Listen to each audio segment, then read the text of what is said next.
Can Barcelona challenge Real Madrid for the La Liga title? Hmm. Hmm. Don't want to get canceled for this because obviously there's a lot of Barcelona fans out there, and they have expectations, they have high hopes, but with Barcelona, we're talking about a team that, in terms of our cash tide, they can't really break the bank financially for these top players. And they're being rumored with the likes of Dani Olmo and Nico Williams.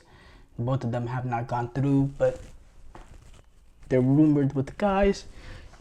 And then you see with the likes of Real Madrid, they're adding, the wonder kid, the next Neymar and Endrick.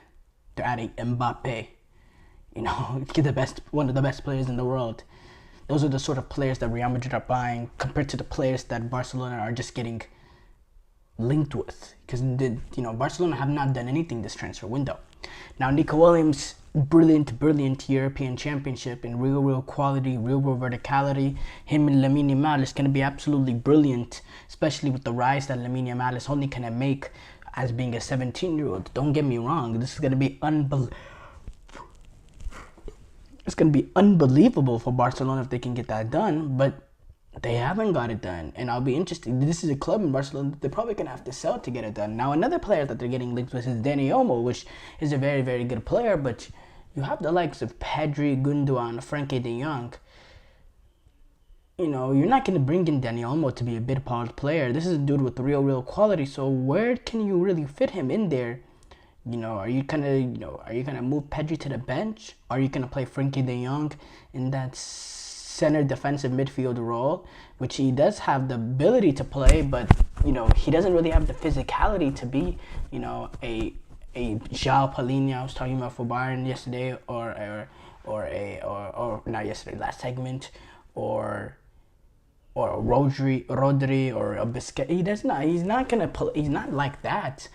And I think you take away his best ability of, I think he's more effective playing, closer to the front three and really, being in those pockets where he can pick out those cute balls and be behind and show his real quality there, instead of, picking the ball off the back line and, really being a distributor, really being a conductor. I think he can do that job, but I think there's better players at that job, and I don't think that's what he's best at, and I don't think where you get the best of his quality at. So, interesting conversation to be had there. I don't think Dani Olmo is the right man for Barcelona. I think Dani Olmo is the right man for a lot of clubs, because this dude with amazing quality. He has a great capacity to find pockets in between the center halves and fullbacks. He can make late runs into the box. He scores really nice goals. He's really tight on, really comfortable playing in tight spaces, comfortable dribbler, just does a lot of bit of everything, and it's the perfect sort of player that you want in there. Kind of plays like very similarly to Cole Palmer, in terms of, those are the sort of, he has a good goal he's creative, he can create for his teammates, he can pass the ball, he's very intelligent like all Spanish players are.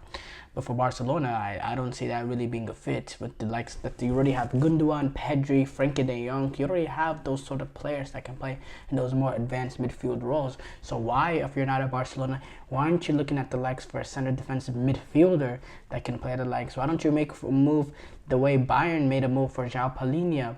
Why don't you go for someone of that sort of nature? A center defensive midfield that will do the dirty work, that'll do the conducting. Now, in an ideal world, in a very ideal world, the Barcelona of the past, it would have gone just snapped up Rodri off Manchester City, because Barcelona in the past, they had that sort of ilk to them with the, they had that sort of,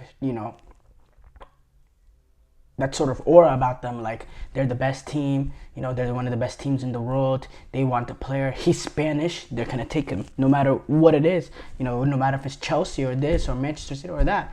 Barcelona, the teams in the past, yeah, but they don't have the financial capabilities to do that. And I don't think necessarily they have the pull nowadays. Will Rodri, want to leave Manchester City to join the likes of Bayern Munich, to join the likes of Barcelona? I don't know. I don't know what's inside of Rodri's heart or anything. I'm just speculating. But why at this point in time? Why would he leave a team like Manchester City that's gonna battle for the treble next season, potentially leave for Manchester City to go join the likes of Barcelona? For me, that doesn't make much sense. It doesn't make much sense at all. So, yeah, I don't really understand that move at all, and I don't really see why he would want to make that. But Barcelona teams in the past, they would have that sort of pull. But yeah, I don't know how Barcelona can challenge for Real Madrid for this season. I think with Hansi Flick coming in, it does make Barcelona a little bit more unpredictable. It makes them better in the fact that they're not going to be like Barcelona teams in the past of this possession-oriented football, and they're going to play high press, and it's going to be a different style of play for Barcelona. And that different style of play could really, really help them. Because look, if you look at Barcelona teams in the past with this new if you look at what we've seen over the past few years, you can really tell that there's a potential maybe that this new way of possession-oriented style of play is getting outdated. When you see the way Real Madrid are playing, they're kind of they're playing that sort of pragmatic kind of way. You see Manchester City, they've still continued with the possession-oriented ways, but it's not working anymore for Barcelona, and they don't have the same caliber of players that they've had in the past. So maybe this is necessary for them to change it up, to go with the more high pressing system that can make Barcelona playing just a little bit better. Hansi Flick is a coach that's had very, very good success at the likes of at the club level.